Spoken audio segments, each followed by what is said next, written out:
आप सभी मेरे प्यारे विद्यार्थियों का स्वागत है Subhash study centre YouTube channel पर। और जितने भी मेरे प्यारे विद्यार्थी कक्षा 10 के विद्यार्थी हैं तथा 2023-2024 वार्षिक परीक्षा की तैयारी करना आरंभ कर दिए हैं, आज के इस वीडियो में मैं आपको पढ़ाने वाला हूं हिंदी काव्य खंड का जो बहुत ही वेरी इंपॉर्टेंट चैप्टर है, जिसका नाम क्या है, वन्य पथ पर। मेरे प्यारे बच्चों, आप सभी लोग ध्यान दीजिएगा। वन्य पथ पर जो कि रचित है किसके द्वारा, गोस्वामी तुलसीदास जी के द्वारा रचित है। किसके द्वारा रचित है, गोस्वामी तुलसीदास जी के द्वारा रचित है। और मेरे प्यारे बच्चों, आप सभी लोग ध्यान दीजिएगा कि वन पथ पर शीर्षक पाठ का यहाँ पर मैं आपको बताऊंगा जो पद्यांश है, तीसरे नंबर वाला पद्यांश है, जो कि इस प्रकार से है। रानी मैं जानी अजानी महा पबी पाहन हूँ ते कठोर हियो है, राजा हूँ काजे अकाजे न जान्यो, काह्यो तिय को जिन कान कियो है। ऐसी मनोहर मूर्ति ये बिछुरे कैसे प्रीतम लोग जियो है, आखिन में सखी राखी बेजोग, इन्हें किमी के बने बास दियो है। तो आज के इस वीडियो में मैं आपको इसका संदर्भ, प्रसंग, व्याख्या और काव्य सौंदर्य बताऊंगा। और आपसे निवेदन है कि यदि आपने इसके पहले वाला पद्यांश जो कि इस प्रकार से था, जल को गए लखन है लरी का, परिखो पिया छाह घरिक हुए ठाड़े। और पहला जो पद्यांश है इसी पाठ का, पुरते निकसी रघुवीरे वधु, धरी धीरे दाए मग में डग दोए। इन सभी पद्यांशों को मैंने पढ़ा दिया है। यहाँ आप देखेंगे इस पद्यांश का संदर्भ, प्रसंग, व्याख्या और काव्य सौंदर्य बताया है, जिसका कि वीडियो आप चैनल की प्लेलिस्ट में देख पाएंगे। जी हाँ मेरे प्यारे बच्चों, चैनल की प्लेलिस्ट में जब आप जाओगे आपको वीडियो मिल जाएगा, वहां से आप वीडियो के माध्यम से अपनी नोट्स भी तैयार कर सकते हो। और तुलसीदास जी के द्वारा रचित धनुष भंग शीर्षक पाठ मैंने कंप्लीट पढ़ा दिया है। प्रत्येक दोहे और प्रत्येक चौपाई की सरल व्याख्या बताई है। वीडियो आप चैनल की प्लेलिस्ट में देख पाएंगे। सूरदास जी के द्वारा रचित जितने भी मेरे प्यारे बच्चों पद शीर्षक पाठ के जितने भी पद्यांश यानी पद हैं, सभी पद्यांशों का अलग अलग मैंने वीडियो प्रोवाइड कराया है, जिसमें मैंने प्रत्येक पद्यांश यानी वीडियो में प्रत्येक पद्यांश का मैंने संदर्भ, प्रसंग, व्याख्या और काव्य सौंदर्य बताया है। और जैसा कि आप सभी जानते हो कि बोर्ड परीक्षा में इस बार 2 पद्यांश आएंगे और 2 पद्यांशों के नीचे 3-3 प्रश्न दिए होंगे। प्रत्येक प्रश्न होगा 2 अंकों का। आपको किसी एक पद्यांश के नीचे दिए गए 3 प्रश्नों का आंसर करना होगा, जिसके लिए आपको कुल 6 नंबर मिलेंगे।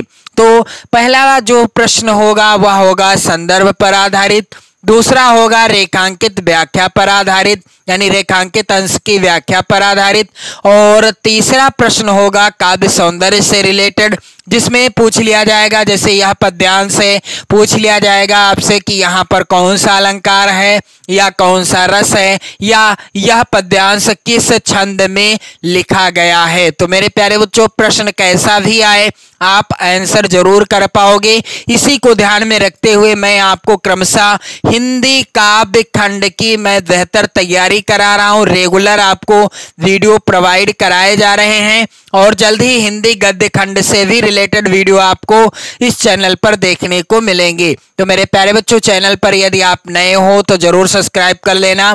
तो यहाँ पर आपको संदर्भ कैसे लिखना है, सबसे पहले शुरुआत के किसी भी पद्यांश का आप संदर्भ लिखते हैं तो उसके शुरुआत के शब्दों को और आखिरी के शब्दों को जरूर लिखना होगा। जैसा कि यहाँ पर आप ध्यान दीजिएगा, लिखा हुआ है रानी मैं जानी, काले पेन से लिखा हुआ है। यहाँ पर आप ध्यान दीजिएगा, मैंने तो लाल पेन से लिखा है लेकिन आपको काले पेन से लिखना है। रानी मैं जानी, फिर डॉट डॉट करके बनवास दियो है, तो मैंने लास्ट के शब्दों को लिख दिया है बनवास दियो है। लाल पेन से मैंने लिखा लेकिन आपको नहीं लिखना है, ना तो अपनी नोट्स बनाते समय लाल पेन का प्रयोग करना और ना ही बोर्ड परीक्षा की कॉपी पर लिखते समय लाल पेन का प्रयोग करना, आपको बिल्कुल नहीं करना है, वर्जित है। तो मेरे प्यारे बच्चों, ये सब चीजें काले पेन से रहेंगी। फिर संदर्भ आपको काले पेन से हेडिंग डाल देना है। संदर्भ क्या हो जाएगा कि प्रस्तुत पद्यांश हमारी पाठ्य पुस्तक हिंदी के काव्य खंड में संकलित वन पथ पर। तो यहां पर आप ध्यान देंगे, हिंदी मैंने काले पेन से लिखा, आपको भी काले पेन से लिखना है, सिंगल इन्वर्टेड कामा के अंतर्गत ही लिखना है। फिर काव्य खंड भी मैंने काले पेन से लिखा, आपको भी लिखना है, सिंगल इन्वर्टेड कामा भी लगा देना है। फिर इसके बाद मेरे प्यारे बच्चों यहां पर पाठ का नाम भी काले पेन से और सिंगल इन्वर्टेड कामा में ही लिखा जाएगा। और इसके बाद यहां आप ध्यान दीजिएगा, शीर्षक पाठ से अवतरित है, जिसके रचयिता कौन है, गोस्वामी तुलसीदास जी। तो सिंगल इन्वर्टेड कामा में भी इनका नाम लिखा जाएगा काले पेन से। तो संदर्भ सेम ऐसा ही रहेगा। तुलसीदास जी का कोई भी पद्यांश आपकी पाठ्य पुस्तक से आता है, वन पथ पर शीर्षक पाठ का कोई भी पद्यांश आता है, संदर्भ सेम आप ऐसे ही लिख सकते हैं क्या कि प्रस्तुत पद्यांश हमारी पाठ्य पुस्तक हिंदी के काव्य खंड में संकलित वन पथ पर शीर्षक पाठ से अवतरित है, जिसके रचयिता कौन है, गोस्वामी तुलसीदास जी हैं। अब बारी आती है प्रसंग की। तो प्रसंग इस तरीके से हेडिंग डाल देना काले पेन से। फिर प्रसंग क्या होगा मेरे प्यारे बच्चों, यहां आप सभी लोग ध्यान दीजिएगा, यहाँ ग्रामीण स्त्रियों के माध्यम से राजा दशरथ और कैकेयी की निष्ठुरता का वर्णन हुआ है। यानी प्रस्तुत पद्यांश के अंतर्गत ग्रामीण स्त्रियों के माध्यम से गोस्वामी तुलसीदास जी ने राजा दशरथ और कैकेयी की निष्ठुरता का वर्णन बहुत ही अच्छे तरीके से किया है। तो चलिए मैं आपको पहले तो सरल व्याख्या बताऊंगा, फिर मैं आपको बताऊंगा व्याख्या लिखने का तरीका और काव्य सौंदर्य लिखने का बिल्कुल आसान तरीका। तो यहां पर आप सभी लोग ध्यान दीजिएगा, रानी मैं जानी अजानी महा पबिपाहन हूं तो कठोर हियो है। गांव की स्त्रियां जब राम लक्ष्मण और सीता को वन गमन के दौरान देखती हैं, यानी वन को जाते हुए देखती हैं, तो वो उस गांव की स्त्रियां आपस में क्या बात करती हैं। एक गांव की महिला जो होती है वह अपनी सखियों से कहती है, क्या कहती है कि मैंने समझ लिया है कि रानी कैकेयी बड़ी अज्ञानी हैं। रानी मैं जानी अजानी महा, अर्थात मैंने जान लिया है, मैंने समझ लिया है कि रानी जो कैकेयी हैं वो बिल्कुल अज्ञानी है, उन्हें जरा भी ज्ञान नहीं है। पबिपाहन हूं ते कठोर हियो है, और उनका हृदय क्या है, हृदय तो पत्थर और वज्र से भी कठोर है। पबिपाहन हूं तो कठोर हियो है, अर्थात उनका जो हृदय है वह पत्थर से भी ज्यादा कठोर है, वज्र के समान है। तो मेरे प्यारे बच्चों, एक महिला अपनी सखियों से कहती है कि मैंने समझ लिया है, रानी मैं जानी अजानी महा पबिपाहन हूं ते कठोर हियो है, यानी मैंने समझ लिया है कि जो रानी कैकेयी हैं वो बहुत ही ज्यादा अज्ञानी हैं, यानी उन्हें ज्ञान नहीं है, और उनका जो हृदय है वह क्या है, वज्र के समान कठोर है। पबिपाहन हूं ते कठोर हियो है, राजहु काज अकाज न जान्यो कहो तिय को जिन कान कियो है। स्त्री क्या कहती है अपनी सखी से कि उधर राजा दशरथ ने भी उचित अनुचित का विचार नहीं किया और केवल स्त्री के कहने पर इन्हें वन में भेज दिया। राजहु काज या काज न जान्यो कहो तिय को जिन कान कियो है, अर्थात राजा दशरथ को भी राजकाज की बातों का ज्ञान नहीं है, यानी राज संबंधी उन्हें ज्ञान जरा भी नहीं बचा हुआ है, वो अज्ञानी हो गए हैं। यानी जो माता कैकेयी कहती हैं, यानी रानी कैकेयी कहती हैं, वैसा ही वह करते हैं और वैसा उन्होंने किया भी है। यानी कैकेयी के कहने के अनुसार ही उन्होंने राम लक्ष्मण और सीता को वनवास भेज दिया है। राजहु काज या काज न जाने हो, यानी राजा को भी राजकाज करने का तरीका नहीं पता है। कहो तिय को जिन कान कियो है, जैसा उनके स्त्री ने ती अर्थात उनकी पत्नी ने जैसा उनसे कहा ठीक वैसा ही उन्होंने कर दिया है। ऐसी मनोहर मूर्तिये बिछुरे कैसे प्रीतम लोग जियो है। क्या कहती है सखी अपने ग्रामीण स्त्रियों से, क्या कहती है कि ये तो इतनी लुभावनी, क्या कहती हैं कि ये तो इतनी लुभावनी मूर्तियां हैं, ऐसी मनोहर मूर्ति ये, अर्थात ये जो हैं यानी राम लक्ष्मण और सीता उस लुभावनी मूर्ति के समान हैं। बिछुरे कैसे प्रीतम लोग जियो है, यानी ये इतने लुभावने हैं, इतने अच्छे लगते हैं कि इनके बिछुड़ने पर इनके परिवार के लोग किस प्रकार जीवित रहे होंगे।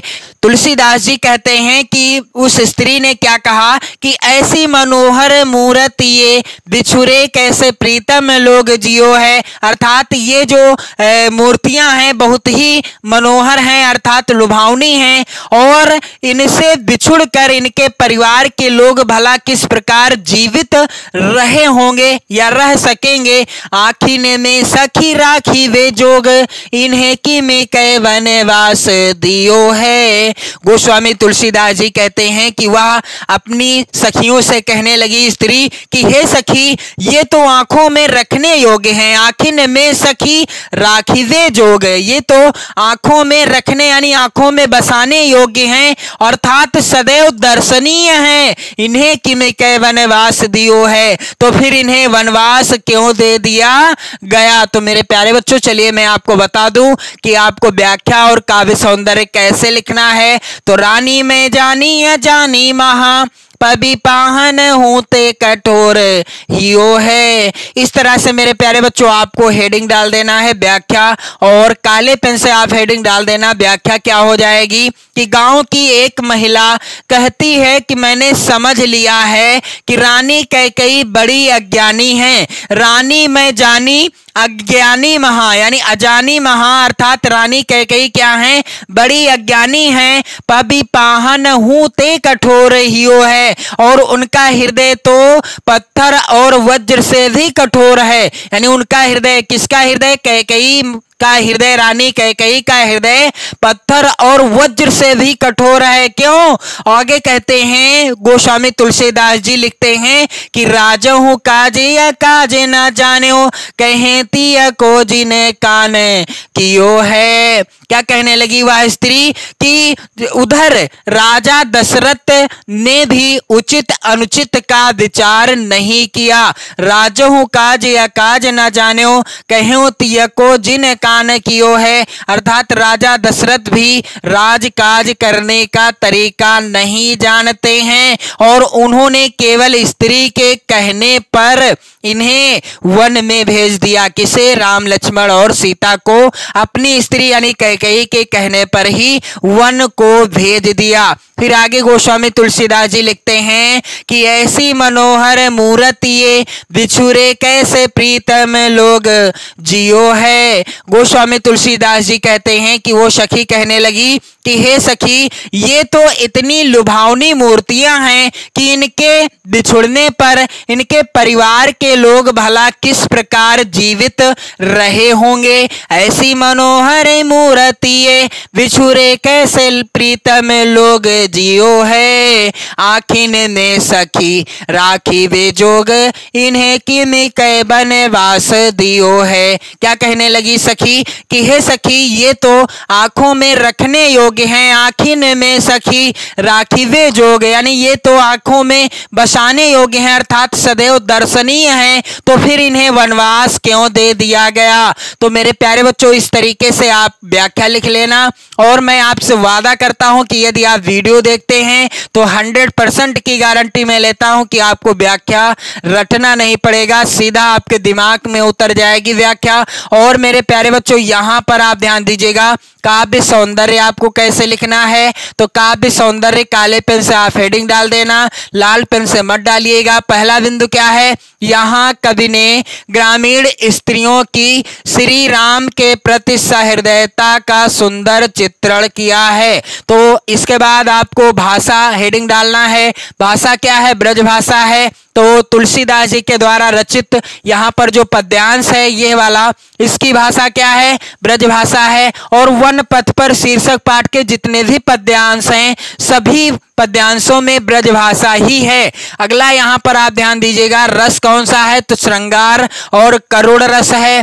छंद यहाँ पर किस छंद में रचित है? पद्यांश सवैया छंद में रचित है। अलंकार यहाँ पर अनुप्रास अलंकार है और गुण यहाँ पर माधुर्य गुण है। तो इस तरीके से आपको काव्य सौंदर्य भी लिख लेना है। और आप सभी से निवेदन है कि आप इस वीडियो को जरूर शेयर कर देना अपने सभी इष्ट मित्रों में। और 2023-2024 बोर्ड परीक्षा की बेहतर तैयारी करने के लिए आप चैनल को जरूर सब्सक्राइब कर लेना। इसके बाद मैं आपके लिए लेकर के आऊंगा अगले वीडियो में। यहाँ पर आप ध्यान दीजिएगा वन पद पर शीर्षक पाठ का। यहाँ पर आप ध्यान दीजिएगा चौथा जो पद्यांश है, शीश जटा उर बाहु विशाल विलोचन लाल तिरछी सी भाव है। इस पद्यांश का संदर्भ, प्रसंग, व्याख्या और काव्य सौंदर्य बताऊंगा। तो आप सभी लोग वीडियो को जरूर शेयर कर दें, लाइक कर दें, अपने प्यारे प्यारे कमेंट भी करते रहें, पढ़ते रहें, मस्त रहें, स्वस्थ रहें। जय हिंद।